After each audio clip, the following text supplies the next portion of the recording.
Peter Navarro, who has never been an elected official, who has never run a big business or a small business or even been a credible economic expert, but he is a close advisor on trade to the president this week. He basically said with the courts, even if we lose, we will win. We will find a way to do it. This is our game plan. Yeah, or they'll just completely ignore the courts, which it seems like is their strategy overall. I mean, he's President Mayhem. And I think the important point to wrap all this around, whether it's tariffs or Ukraine or immigration, is it's chaos, it's mayhem, and it's exhausting. Life in America is hard, and I think most people feel that, and they feel like he's making it harder, especially middle-class people, independent people. People are sick already of the drama, and he's seeing pushback on tariffs. I think only 30% of the country supports it overall. Even Karl Rove. And we haven't even felt the impact. And Karl Rove is warning it could cost him in the midterms. But I think the overwhelming aura that will always be Donald Trump, now in his second term, it's 2.0, it's President Mayhem, and it extends to the Department of Defense and everybody in his orbit. And it's catching up with him. It's catching up with him on Main Street because they're sick and tired of the drama.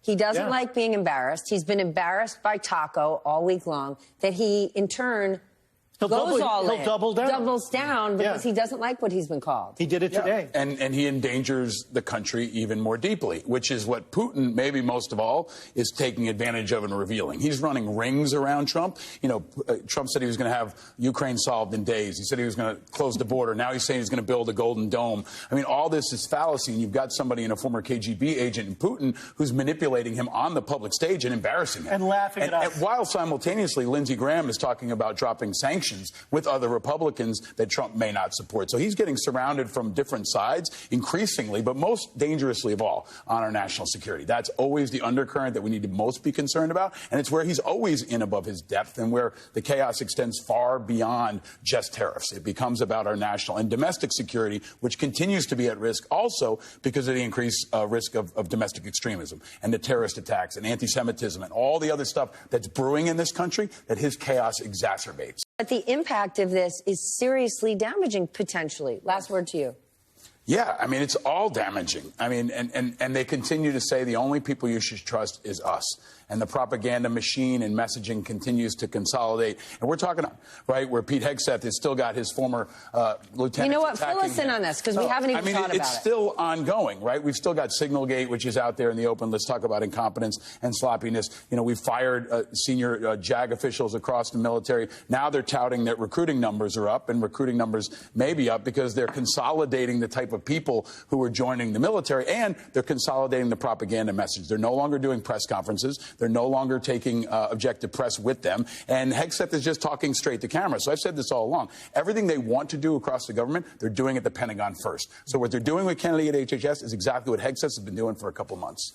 What was the point of Doge? Because you didn't see the strategic plan to cut waste, fraud, and abuse. It seems like they just went after things they didn't like. That sounds about right. I think the bigger issue is this. Elon Musk is a terrible human being. He has terrible character. He has no integrity. He's mean. He doesn't take care of his kids. And when you're in the political eye on the national stage standing in the Oval Office, it's all revealed. All of America could see him every day, unstable, lacking character, treating people badly, and acting like a poster child for someone who's on drugs. I mean, everybody in America said, is this guy on drugs? But we don't know for sure. No, we don't, but we all can speculate. The entire country can see his behavior. And I think that's what's really important here, because it's not just him. It's the command climate that the president has created, because Trump lacks character. Trump is a terrible human being, and it's cascading across the entire government. And what also happens is they don't have any loyalty to anything, including each other. And they're turning against each other now. The stories are coming out because they're sick of him. And same thing with Hegseth, same thing with Kennedy. And I think that is just getting started. They're starting to really eat their own, and we're going to find out how truly terrible they all are in the weeks to come. I want to go back to John's town halls. When you're in an administration that wants to go after the fentanyl and go after the drug dealers, what about the guy in your office? He's right there. Right. While he was calling a sitting U.S. Senator, Navy veteran, and astronaut a traitor. Okay, like that's how he was conducting himself. Veterans, most of all, know how important character is. But I think the larger issue is that America is still hungry for change. And they're hungry for an alternative narrative, and the Democrats haven't filled it yet. And that's where we are all lacking right now. We're lacking leadership. The country is looking for leadership. Young people, working people, everybody's looking for an alternative. And that's the opportunity for the Democrats. It's also an opportunity for independents. It's an opportunity for anybody, really, to rise and meet this moment and provide a national narrative for the country that can project to the world and show we're all not crazy. Okay, maybe right? I'm totally naive, but is Elon Musk and all of his campaign dollars leaving the building an opportunity for Republicans that are either already in power or used to be in power to stand up and say, you know what? Because it was only a few months ago we kept saying, where are the halfway reasonable Republicans going to stand up to this? But they said, you can't, because Elon Musk has an unlimited budget and he will primary you. Now that Elon Musk is out of the picture, you're going, no way, Jose. Well, I mean, Trump is sitting on himself on $500 million. But he doesn't give any to anyone else. But you wrote a will book when on the them. time comes. No. You really believe that? If he needs to threaten people in the GOP that he'll primary them and he'll spend some of his own money to do that, yeah, I don't think he's going to give up more than maybe $15 of that $500 million. But he's sitting on it, and the threat might be enough. Yeah. The symbiosis between these two remains and will remain because they do need each other. Elon still wants to get his Starlink contracts. Trump still doesn't want to spend his own money on scaring Republicans. Right. He wants to turn Twitter into a bank. But there are cracks, right? Like Lindsey Graham is a political opportunist if we've ever seen one, right? And him breaking with Trump and threatening sanctions on Russia. For now. But it's how it starts, right? He's going to tell you he got seven holes in one and maybe. Or maybe he's judging the wins and he thinks this is where the future is and that's where he needs to go. This is a guy who loved John McCain a couple years ago and he switched horses pretty quickly. So I think there is an opening for especially moderate Republicans who are strong on national security, people like Don Bacon, right, who's breaking with the party to fill this void for people who want an alternative to both parties. If somebody like Don Bacon goes independent, if somebody like Admiral McCraven steps into the gap, then it gets really interesting. I'm interested. Everybody is staying right here. When we return, what is at the... I think it's a really bad fight to pick.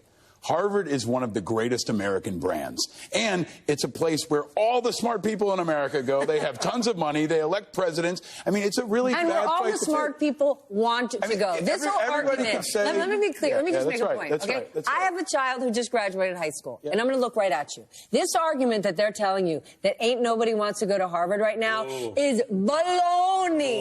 Baloney. If your child is smart enough to go to Harvard, there's a really, really good chance they want to go there. If your child is not a good enough student to go to Harvard, you still really, really, really want your child to go there. I think that's 100% right. It's like when he picked a fight with the NFL, or maybe he wants to pick a fight with the Yankees. I mean, he's picking a fight with Apple. This is one of our greatest brands to the world, and every person in America aspires to have their kid go to Harvard or Yale. It's the American dream, and I also think they are very formidable. They've got a massive endowment. They've got all these resources, and they will wear him down. And I think over time, it's like attacking a very fundamental institution of America. And I think it's a stupid fight for him to pick, but it's something he does often.